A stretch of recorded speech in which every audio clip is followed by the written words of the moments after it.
Hello friends, मैं सी अपनी जैन आपका स्वागत करता हूं आपके अपने यूट्यूब चैनल पर। दोस्तों, आज की वीडियो काफ़ी इंपॉर्टेंट है। आज की वीडियो में मैं आपको बताने वाला हूं ऑनलाइन इनकम टैक्स पे करने का तरीका। इससे क्या होगा कि आपका टाइम भी सेव होगा और दूसरा इसमें एरर होने के चांसेस कम होंगे। और ये live time hand to hand आपको चालान जनरेट होकर मिलेगा। तो इसमें क्या होगा कि टाइम लिमिट, जैसे अगर आप बैंक में चालान जमा करते हैं उसमें आपको पहले बैंक में बैलेंस डिपॉजिट कराओ, फिर उसके बाद जो है बैंक में चालान जमा करा के आओ, फिर उसमें वो टाइम ले लेते हैं 1 वीक तक का।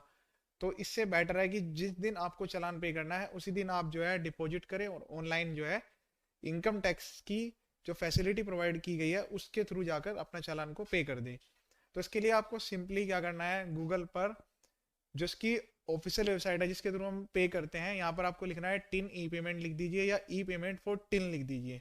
ठीक है।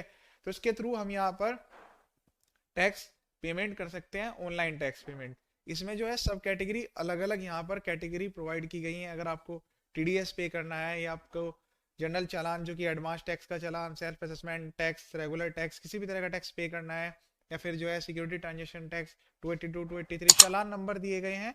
और यहाँ पर एक थोड़ा सा ब्रीफ में थोड़ा सा ना डिस्क्रिप्शन भी इन्होंने प्रोवाइड किया है कि ये चालान किस लिए यहाँ पर यूज किया गया है। तो डायरेक्ट प्रोसीड पर क्लिक करके सिंपली हम यहाँ पर चालान को पे कर सकते हैं।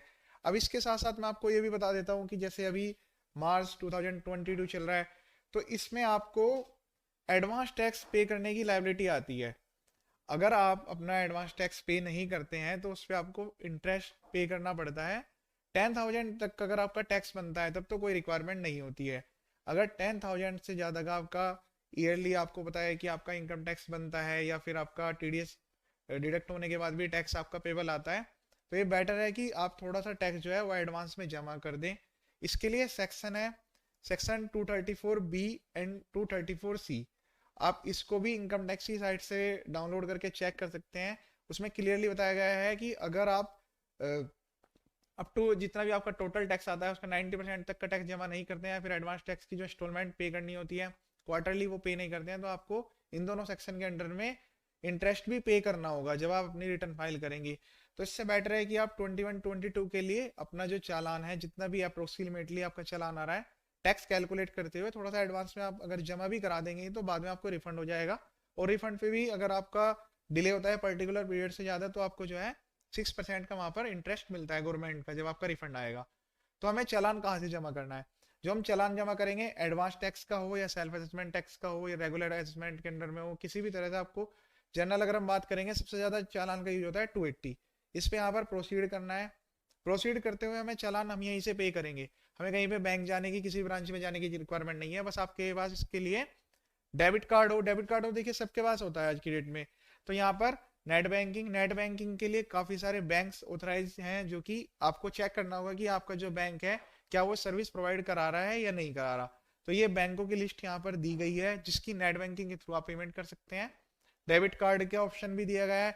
डेबिट कार्ड में केवल अभी लिमिटेड बैंक्स ही हैं, कुछ लिमिटेड नंबर ऑफ बैंक्स यहाँ पर दिए गए हैं जिनके थ्रू आप जो है पेमेंट करेंगे। तो यहाँ पर प्राइवेट और पब्लिक दोनों तरह के यहाँ पर बैंक यहाँ पर दिए गए हैं, तो वो आप अपने अकॉर्डिंग चेक करेंगे आपको किसके थ्रू पेमेंट करना है। दोनों से सेम रूट से पेमेंट होगा।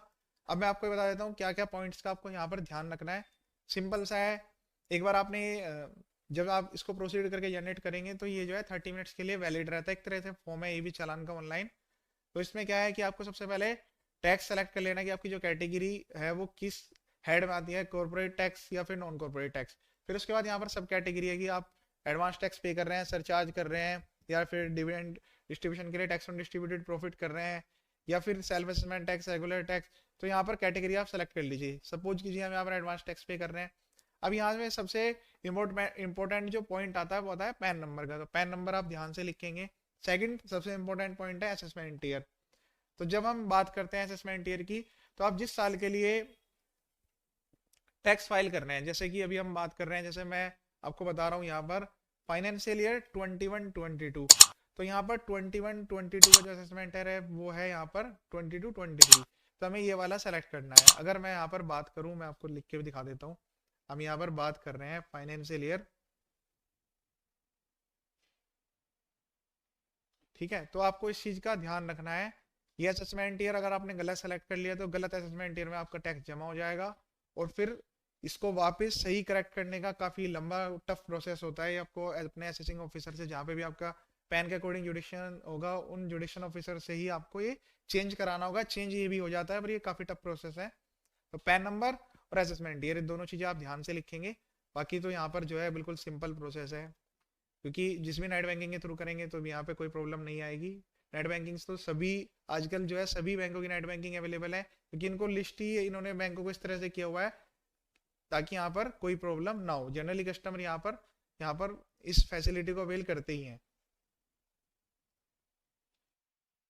फिर इसके बाद यहाँ पर आपको अपना एड्रेस लिखना है। एड्रेस में इस चीज़ का ध्यान रखिएगा, करेक्ट एड्रेस आपको मेंशन करना है जहाँ पे आप आईटीआर फाइल करने वाले हैं, क्योंकि अगर कुछ आपको करेक्शन कराना होगा, बाद में कोई मिस्टेक हो जाती है, तो फिर ये एड्रेस काफ़ी इंपॉर्टेंट हो जाता है, क्योंकि आपके जो डॉक्यूमेंट्स हैं वो भी यहाँ पर वेरीफाई होंगे। तो इन पॉइंट्स का आपको यहाँ पर ध्यान रखना है। अदरवाइज जो यहाँ पर ये स्टार वाले रेड पॉइंट्स हैं, इनको तो आपको फिल करना ही है।